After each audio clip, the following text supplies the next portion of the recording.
Pemirsa, kembali saya Ami Ardini hadir menyapa Anda dalam spesial dialog. Kali ini kami akan membahas mengenai Bali Demokrasi Forum ke-7 yang akan diadakan tanggal 10 hingga 11 Oktober mendatang. Dan pemirsa, inilah spesial dialog selengkapnya.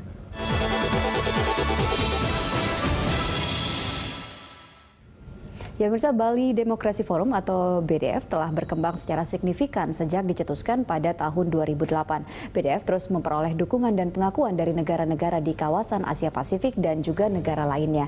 Sebagai forum di kawasan yang mendorong adanya kerjasama praktis yang bertujuan untuk memajukan prinsip-prinsip demokrasi. Lantas bagaimana perkembangan dari pembentukan arsitektur demokratis di kawasan Asia Pasifik?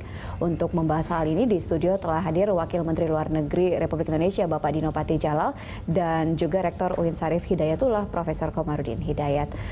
Pak Dino dan Prof. Komar, terima kasih sudah hadir di spesial dialog Berita Satu.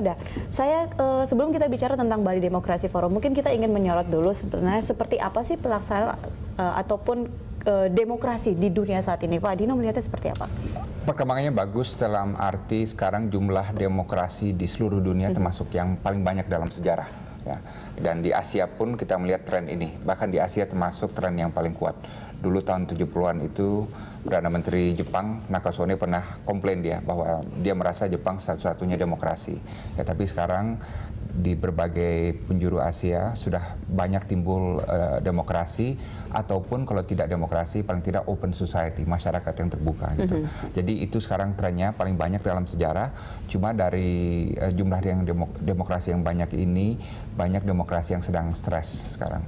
Yang sedang terseok-seok ya. Terseoknya ini karena apa? Apakah karena memang mereka masih dalam peralihan masa transisi seperti itu? Karena atau transisinya tidak mulus dan mereka beban sejarahnya dan beban sosial ekonominya terlalu besar sehingga agak sulit bagi demokrasi untuk tumbuh gitu. Jadi mungkin sama sewaktu Indonesia di 2-3 tahun pertama awal reformasi. Dan ini kita lihat sekali terjadi di negara-negara yang mengalami transisi di Timur Tengah, apa dinamakan Arab Spring gitu.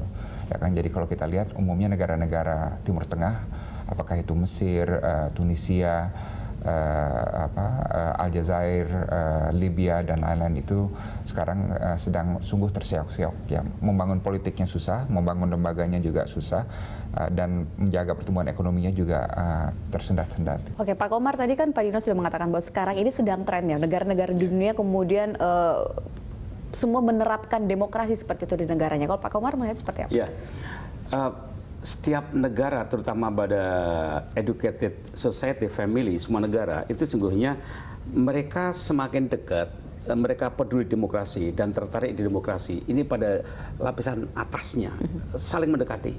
Tapi karena demokrasi itu juga punya kaitan dengan sejarah dan budaya setempat, sehingga kemudian tiap-tiap negara ada yang sejarahnya masyarakatnya itu subur untuk benih demokrasi, tapi ada agak tandus. Nah, di Indonesia ini sungguhnya menarik.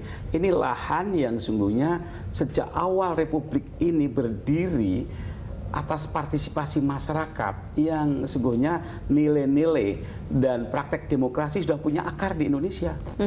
Inilah yang membuat kadang-kadang para pengamat datang kampus kami itu heran bahwa bagaimana Islam bisa kompatibel dengan demokrasi Indonesia. Mereka lupa bahwa karakter Timur Tengah, yaitu negara kesultanan, kerajaan etnis yang mereka merdeka ketika vakum kekuasaan pasca Ottoman Empire, lalu oleh Inggris dan Prancis dikapleng-kapleng, dibagi-bagi, sementara Indonesia ini tumbuh dari bawah negara ini. Oke, nah kalau itu menjadikan bahwa ekspektasi masyarakat Indonesia terhadap demokrasi ini apakah sudah terpenuhi? Kalau demokrasi Indonesia itu dengan muatan satu kebangsaan dan kedua kemanusiaan dan partisipasi untuk membangun tata dunia. Lalu Pancasila ini jelas sekali dia berakar pada local wisdom, tapi sisi lain sungguhnya dia sangat universal. Jadi harapan demokrasi bagi rakyat Indonesia sungguhnya keamanan, kesejahteraan, kecerdasan bangsa. Nah, ini yang belum. Ini yang belum. Nah, tapi kalau ide dasar demokrasi itu punya akar kuat di Indonesia. Jadi seharusnya di Indonesia tidak ada masalah dengan itu. Nah, kalau kondisi di dunia, Pak Dino, apakah ekspektasi masyarakat internasional itu masih di masing-masing negara saat ini terhadap demokrasi itu sudah terpenuhi atau Belum. Kalau menurut saya belum. Sekarang kan jumlah demokrasi memang yang paling terbanyak dalam sejarah ya. Tapi masih ada negara-negara yang masih punya sistem yang demokratis gitu ya. Sekarang ini istilah yang lebih laku dijual itu sebetulnya open society.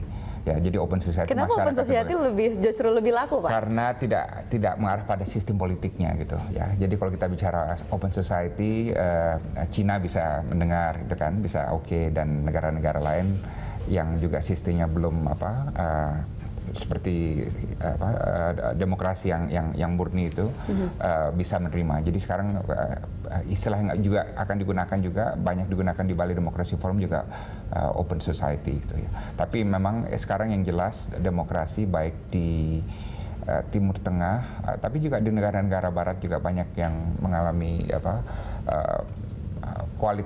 penurunan kualitas politik gitu. Dan ini pun di Indonesia juga harus dijaga ya. Jangan sampai demokrasinya secara rutin prosedural jalan terus ya, ada pemilu setiap 5 tahun tapi kualitas politik justru menurun gitu. Dan itu juga akan berdampak terhadap penurunan kualitas demokrasi, tentunya seperti itu ketika penurunan kualitas politik. Nah, kalau Pak Komar juga kalau soal penurunan kualitas demokrasi, dan juga tadi ada Pak Dino kan menyatakan bahwa menerapkan demokrasi itu sangat tidak mudah. Ya. Demokrasi open society itu punya musuh ya, its enemy. Pertama, dalam konteks masyarakat yang begitu plural, maka tidak mudah untuk menciptakan keadilan pemerataan, karena siapapun yang akan tampil, keterikatan pada kepercayaan emosi kelompoknya itu masih kuat, sehingga siapapun yang maju di negara yang plural seperti ini itu kontroisme itu masih sulit dihilangkan. Yang jebakan kedua adalah ketika seseorang itu menang, itu ada kalanya juga terjebak pada oligarki partai, oligarki elitisme.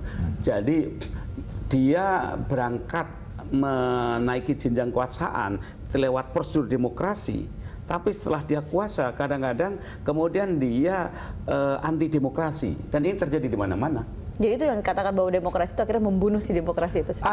Ada juga pihak-pihak yang orang sudah lama merasa tertindas, sakit hati, lewat forum demokrasi, ruang terbuka, dia menggunakan kendaraan demokrasi untuk memperjuangkan dirinya, tapi sesungguhnya dia demokrasi sebagai alat saja.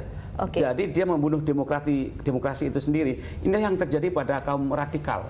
Kaum radikal itu paling vokal di negara demokrasi. Kelompok-kelompok radikal itu yang di Indonesia dengan simbol keagamaan, jangan bayangkan tuh akan muncul di Saudi Arabia, disikat langsung. Gitu. Tapi di sini dia menikmati demokrasi. Baik, nanti kita masih akan memperbincangkan lagi soal demokrasi di segmen berikutnya. Pemirsa, jangan kemana-mana, dialog akan kami lanjutkan usai jeda berikut.